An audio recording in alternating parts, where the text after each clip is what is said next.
Hi everyone, and welcome to the debut episode of X Factor Wrestling. My name is Mark. You can call me the X Factor. I'm a writer for Slam Wrestling magazine. Most of you have probably heard of it. Some of you may not have. I will put the URL in the description of this video. Slam Wrestling is a highly respected wrestling magazine based in Canada, where I'm from, and I'm not going to say much more than that. I'm a little bit more than a smart mark. I still am very much a smart mark, but I do know my stuff. One thing I'm going to talk about today is the Cyber Sunday, my predictions. I'm also going to address Bret Hart's new book. It's called Bret Hitman Hart: My Real Life in the Cartoon World of Wrestling. Terrific book. In fact, I'll talk about that first. So far I've read the first section. There's 3 sections of the book. The first one is The Rise. It basically talks about Bret Hart's time in Stampede Wrestling in Calgary, Alberta, Canada, and throughout Western Canada, really. And basically, you know, his time in Japan, briefly in New Zealand, Mexico, and England, and really it's more of a, it's not so much, it is a wrestling book, but it's also a good profile of life in Canada back in the 60s and the 70s and 80s. But really, it's a great book. I haven't got to other sections. The next section is his time on top of the WWF and his rise in the WWF.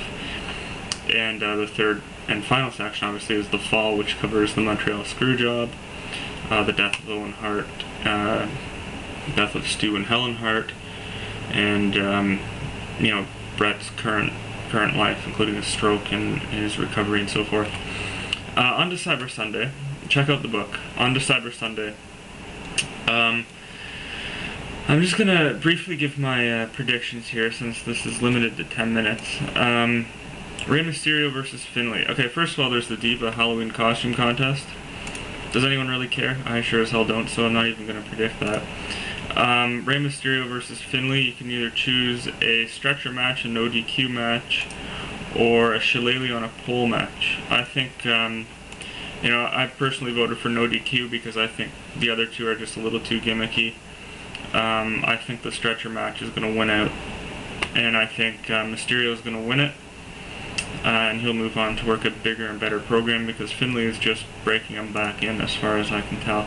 MVP and Matt Hardy. The sole reason I watch SmackDown, I think MVP is going to win it in an MMA match, and I voted for a wrestling match, because I think anytime the WWE tries to be something that it's not, in the past they've tried boxing with the Brawl for All in 1998. They even tried MMA a little bit when Shamrock and Steve Blackman were feuding back in 98 or 99 as well. But I think it's going to be an MMA match. I think it'll be a disaster, but I think MVP will win by cheating somehow, and it'll continue the feud because it's keeping SmackDown hot. Triple H and Umaga, I think you can choose between, what, a first blood match, a cage match, and what was the other one? It doesn't even matter, because the cage match is going to win out, and Triple H is going to win, and Vince McMahon is going to be pissed off by this, and it'll end up Triple H versus Umaga at Survivor Series again, or Triple H heading a team and Umaga heading a team. What I want to know, though, is where's Hell in a Cell?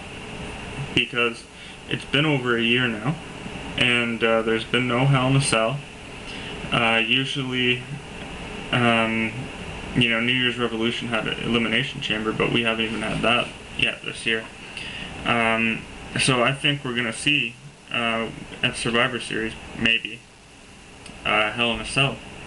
And if not, definitely at Armageddon, but that, you know, where's the Elimination Chamber? You know, those are big money pay-per-views, and, you know, you'd think this would be a perfect ECW title match. You can choose between CM Punk's opponent, which will either be Big Daddy V, The Miz, or John Morrison.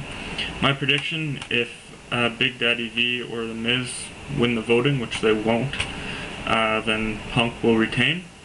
And if Morrison wins, which he will, Morrison will win the belt back. Or if not, he'll win it back at Survivor Series. Because they were going to build the ECW brand around him, and then he got suspended, so they put it on Punk, which was the next big thing. Or the next best thing, rather. And Punk, I'm a big fan of Punk, by the way. He's my favorite right now. Been a fan of his since 2002 when he was on the Ring of Honor scene. Or when he first showed up on the Ring of Honor scene. Next one is the World Heavyweight title match, Batista and Undertaker. The fans get to choose the referee, Mick Foley, Steve Austin, or JBL. Steve Austin's going to be the referee because this is also, he's going to be in the building, number one. Fans love Steve Austin. JBL has been shoved down our throats for the past couple weeks on SmackDown. And, of course the opposite will then happen. Mick Foley's kind of an afterthought at this point. Austin will win out. He'll end up, somehow Batista's going to retain the title. I don't know how they'll kill Undertaker off in this angle, but I think Batista holds on to it.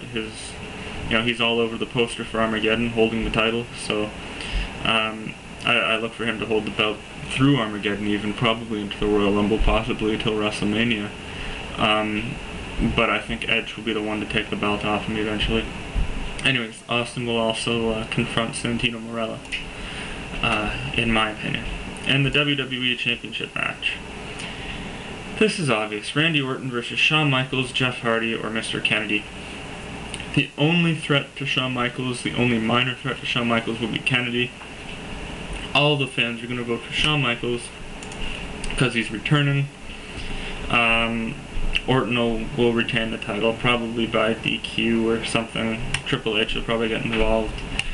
Umaga will probably get involved, and they'll start setting the stage for Survivor Series. But Jeff Hardy, I don't even know why the hell Jeff Hardy's in there. That's just because they didn't have anyone else to put in, I guess. With Triple H selling the injury. Now, the other question is, will Chris Jericho make his return at Cyber Sunday? The answer to that question, not even Chris Jericho knows, because the USA Network has approached Vince McMahon and told him that they need to increase the ratings for Monday Night Raw. Fair enough, they were expecting higher ratings. Raw's averaging something like a 3.2 every week, except for a couple weeks ago they went down to 2.5. Anyways, the USA Network, even though they're the #1 network on cable TV now, thanks to Monday Night Raw, are unhappy, and they want ratings more in the mid-4s, so 4.5 up to 5.5, which they were getting back in the Attitude Era like nothing. In fact, I think the highest rating I saw was a 7.5 back in 98, June of 98, I think, or no, 99, when the higher power was revealed.